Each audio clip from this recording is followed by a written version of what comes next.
देश भर के नेशनल हाईवे पर सफर करने वाले लोगों के लिए बड़ा बदलाव होने वाला है।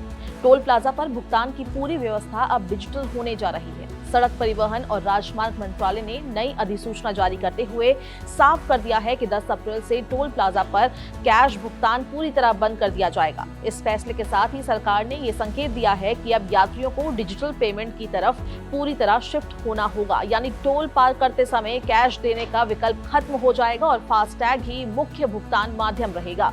नई व्यवस्था के तहत अगर कोई वाहन बिना फास्टैग के टोल प्लाजा में प्रवेश करता है तो उसके पास यूपीआई के जरिए भुगतान करने का विकल्प जरूर होगा, लेकिन इसके लिए उसे ज्यादा रकम चुकानी पड़ेगी। नियम के मुताबिक ऐसे वाहन चालकों को निर्धारित टोल शुल्क का 1.25 गुना भुगतान करना होगा। मंत्रालय की ओर से जारी अधिसूचना में यह स्पष्ट किया गया है कि ये अतिरिक्त शुल्क एक तरह से दंडात्मक प्रावधान है ताकि लोग फास्टैग का इस्तेमाल करें और टोल प्लाजा पर रुकावट कम हो। अधिकारियों का कहना है कि इस कदम का मुख्य उद्देश्य टोल बूथ पर लगने वाली लंबी कतारों को खत्म करना है और हाईवे पर सफर को तेज और सुगम बनाना है। राष्ट्रीय राजमार्ग प्राधिकरण के एक वरिष्ठ अधिकारी के अनुसार फास्टैग पहले से ही टोल वसूली का सबसे प्रभावी माध्यम बन चुका है। ऐसे में अब इसे और मजबूती देने के लिए कैश पेमेंट को पूरी तरह समाप्त किया जा रहा है। इससे न सिर्फ समय की बचत होगी बल्कि ईंधन की खपत भी कम होगी और प्रदूषण में भी कमी आएगी।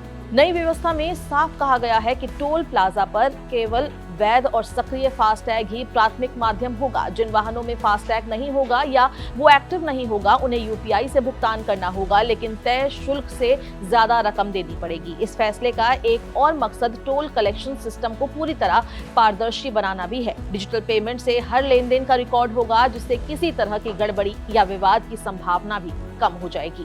इसी बीच फास्टैग के इस्तेमाल में भी तेजी से बढ़ोतरी देखी गई है। हाल ही में एनएचएआई ने जानकारी दी है कि उसके वार्षिक फास्टैग पास के सब्सक्राइबर की संख्या 50 लाख के आंकड़े को पार कर चुकी है। ये पास यूजर को सालाना 3000 रुपए में 200 बार टोल पार करने की सुविधा देता है, जो नियमित यात्रियों के लिए काफी फायदेमंद माना जा रहा है। आंकड़ों के मुताबिक 15 अगस्त को लॉन्च किए गए इस वार्षिक पास के जरिए अब तक 26 करोड़ से ज्यादा लेन देन हो चुके हैं। इससे साफ है कि लोग तेजी से डिजिटल टोल सिस्टम को अपना रहे हैं। देश भर में फिलहाल 1150 से ज्यादा टोल प्लाजा राष्ट्रीय राजमार्गों और एक्सप्रेसवे पर सक्रिय हैं। ऐसे में ये नया नियम करोड़ों यात्रियों को सीधे तौर पर प्रभावित करेगा।